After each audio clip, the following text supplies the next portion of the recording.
Hi. I decided recently to try intermittent fasting. Another one. I do want to take control of my eating. I don't want to limit what I eat because I find that makes me eat more. You know, the diet mentality and restricting yourself can sometimes lead to overeating. So I decided to try this because I don't usually get that hungry in the morning when I do check in with myself. And a lot of my bad snacking is at nighttime. So I figured if I stop myself from eating at a certain time at night, go through till later on in the morning, then I get all the benefits of intermittent fasting while not having to restrict myself really, and cutting out the stuff that does make me feel guilty and bring me down. So I just wanted to go over some of the benefits today of intermittent fasting. I know there's a lot of information out there. I was quite overwhelmed, so I sided away from YouTube videos and I went into actual scientific studies done over the last few years, so they are up to date, and I wanted to update you guys. I'm still understanding basic concepts and the words and everything, so this is going to be a really basic overview of what intermittent fasting can do for your body. So bear with me. If you want just a summary, this is for you. I recommend Dr. Eric Berg. I just watched one of his videos and he goes really into depth of what your body's doing. He has the scientific definitions and he won't steer you in the wrong direction. And I don't want to either, which is why I'm not going to delve into the scientific stuff. I thought about it, but it would honestly take me hours of just studying minuscule parts of it to be able to tell you guys. So I'm going to do a nice overview for you. So let's begin. So I'm going to go over a quick history of fasting because it has been around for a very long time. And it's not a new thing, and it's been a health kind of trend, but it has definitely been used for millennia. I want to talk about what is fasting and the different types of fasting that you can do, and science-backed benefits of fasting that I've read in actual research papers, some diseases it can help alleviate, and then how to start your fast. Okay, let's get into it. Back before we had farming and civilization started to revolve around abundance of food, you know, we used to have large periods of time where we weren't eating, and our genes are used to that way of living. So with the abundance of food that we have nowadays, our genes are slowly adapting, but it does take a long time for that to happen. And it's actually causing diseases in our bodies because we are just eating 3 meals a day, snacking in between, and our body has no time to do its usual processes that it used to. One of the studies I read said, based on survival of the fittest theory, our ancestors were those people carrying genes which were well adapted to the high level of physical activity associated with our hunter-gatherer existence and able to survive in the presence of limited food and supply. However, not much genetic evolution has occurred in humans during the past 20,000 years, but there has been more rapid socioeconomic development accompanied by the adoption of our present sedentary lifestyle in the presence of abundant food supply. Therefore, our genotype from then, inherited from our ancestors, is no longer adapted to our present day lifestyle and has become a susceptibility genotype for obesity and metabolic dysregulation, apparent as increased prevalence of chronic diseases and conditions such as diabetes, hypertension, cardiovascular disease, and even some types of cancer has occurred. Also, we can't fail to mention that fasting has been used in religion for a very, very long time. Religious fasting is meant to shock the body from its routines, so the individual physically enters sacred time. During this time, the normal activities are disrupted, so an individual's thoughts become more tuned to the metaphysical. The physical needs and desires give way to spiritual reflection and contemplation on the world to come. In most religions, fasting is associated with an introspection of one's life, the past, present, and future. This reflection can make one more conscious of one's own actions internally and externally, the impact of oneself and on society. Traditionally, fasting is coupled with prayer and meditation to further develop these goals. And the annual cycles of fasting in most faith traditions are meant also to be cumulative over a lifetime. The hope is that each year one's character becomes a little better and wiser than the year before.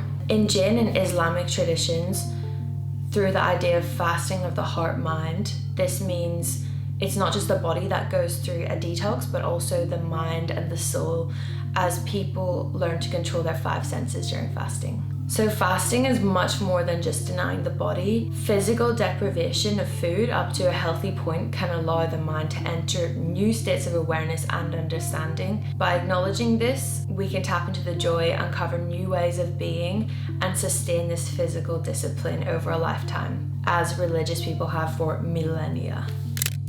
Intermittent fasting is a term used to describe a variety of eating patterns in which no or few calories are consumed for time periods that can range from 12 hours to several days on a recurring basis. So I recommend this app which I got because I've just started doing this fast. I'm not sponsored by this, just putting that out there before I mention an app, but I got this app called Simple, and it helps you track through how many hours you've been fasting and how many hours to eat, your window of eating time, and it tells you, okay, you're 6 hours into fat burning, or it tells you the different processes your body's going through, which is really helpful, and it helps you kind of keep on track of where you are in your fast. So I recommend that if you guys want to try it out. It also gives you different increments if you want to build up to 18 hours of fasting a day, or it depends where you want to go to.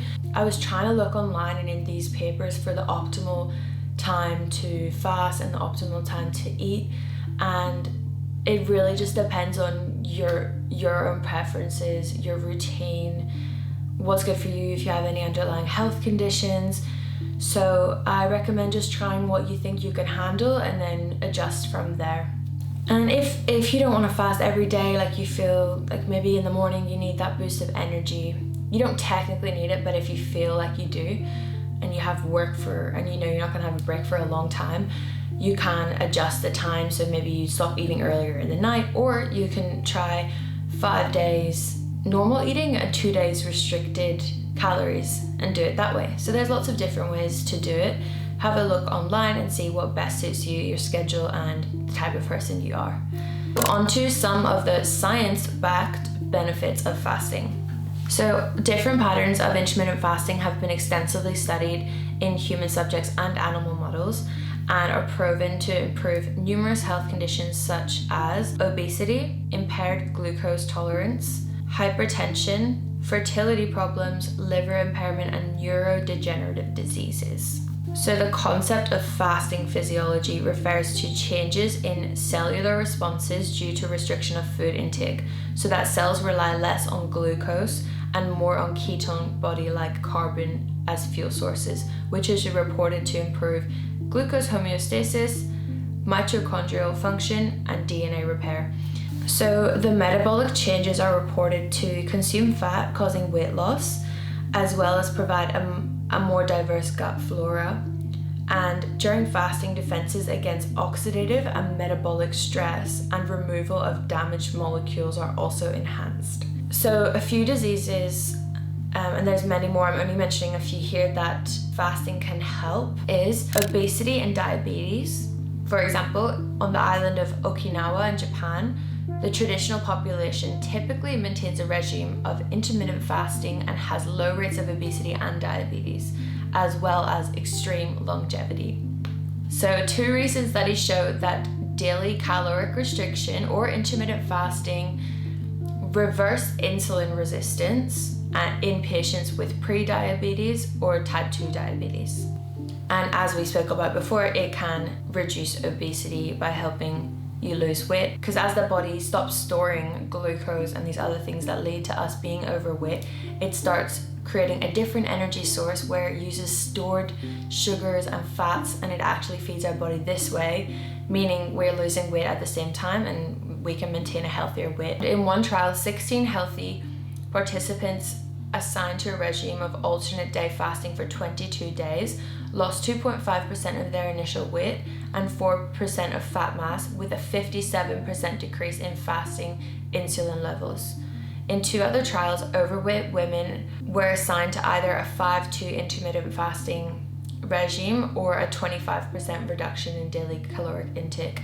The women in the 2 groups lost the same amount of weight during the 6 months period, but those in the group assigned to 5-2 intermittent fasting had a greater increase in insulin sensitivity and a larger reduction in waist circumference. So it does show that both like longer fasting periods, and if you do 5 days on, 2 days reduced calorie intake, it can have very similar effects. So it really does just, one's not better than the other. You can do what suits you in your lifestyle. And a lot of people think that you can lose muscle mass by fasting, but this is actually on the contrary. So the study says young men who fast daily for 16 hours lose fat while maintaining muscle mass during 2 months of resistance training. In one of the earliest studies of intermittent fasting, Godric and colleagues reported that the average lifespan of rats is increased up to 80% when they are maintained on a regime of alternate day fasting, started when they were young adults. However, the magnitude of the effects of caloric restriction on the health span and lifespan is influenced by sex, age, diet, and genetic factors. Another one. Cardiovascular disease. So intermittent fasting improves multiple indicators of cardiovascular health in humans and animals, including blood pressure, resting heart rate, levels of high density and low density lipoprotein, cholesterol, glucose and insulin resistance. So a study showed that 12% reduction in daily calorie intake for a period of 2 years improves many cardiovascular risk in non-obese persons. Cancer. Similarly, intermittent fasting is thought to impair energy metabolism in cancer cells, inhibiting their growth and rendering them susceptible to clinical treatments. So clinical trials of intermittent fasting in patients with cancer have been completed or are in progress. Most of the initial trials have focused on compliance, side effects, and characterization of biomarkers. For example, a trial of daily caloric restriction in men with prostate cancer showed excellent adherence, 95%, and no adverse events. Several case studies involving patients with glioblastoma suggest that intermittent fasting can suppress tumor growth and extend survival. So that's a really interesting one. As the body stops focusing on just storing fats and sugars, it is able to then go and repair cells that need repaired, and it can starve the bad cells like tumors that are accumulating and growing. So that the different time periods that you do fast have different effects. So I think it's like the first chunk is fat burning, and then your body starts restoring itself. So if that's something you're looking into, just make sure you are fasting for that amount of time to let your body really do the work that you want it to do, or you're targeting for your fast. You've got neurodegenerative disorders. So there's a strong preclinical evidence that alternative day fasting can delay the onset and progression of the disease processes of Alzheimer's disease and Parkinson's disease. So intermittent fasting increases neuronal stress resistance through multiple mechanisms, antioxidant defenses and DNA repair, asthma, multiple sclerosis, and arthritis. So 2 recent studies showed that patients with multiple sclerosis who adhere to intermittent fasting have reduced symptoms in as short as 2 months because it reduces inflammation. Intermittent fasting would also be expected to be beneficial in rheumatoid arthritis, and indeed there is evidence supporting its use in patients with arthritis because the body de-inflames itself from whatever is inflamed, whatever foods or allergies or stress that's inflamed the body. It works its magic and goes back to its normal state of homeostasis where it's not stressed. Overall, preclinical studies and clinical trials have shown that intermittent fasting has a broad spectrum of benefits for many health concerns such as obesity, diabetes, cardiovascular disease, cancers, and neurologic disorders. The beneficial effects of intermittent fasting involve metabolic switching and cellular stress resistance. So if those aren't reasons enough for you to try it, I don't know what will be. I'm personally going to try it because I struggle with weight loss, and I generally know that my health needs a bit of a boost or a reset in better terms. And I do want to restore it to the state that it should be in. If you're sick of living in a world of consumerism, of consuming, greed, and the general awareness that we have today, I recommend trying this to kind of reset our body to where it should be, where it's supposed to be, and return to our state of balance within, without. And I'll definitely be trying it. Today is my first day, and because I knew the because I did this research and I was so excited about all the magic my body would be doing while I was fasting, it was easier to fast. And I hope that this is the start of me eating healthier, having a healthier body, and resetting any bad habits that I have in eating. So I really want to do a video showing my progress as I do this fasting. If I have posted already, I'll pop it up here. If not, it's coming soon once I've tracked my progress. And I'll let you guys know if I lost weight, how I feel. So stay tuned for that and let me know if this has helped you, if it's inspired you, and I'd love to know if you've tried anything that's helped you with this fasting. I really recommend that app, Simple, and it does also give you tips of what you can eat after your fast, how to break the fast.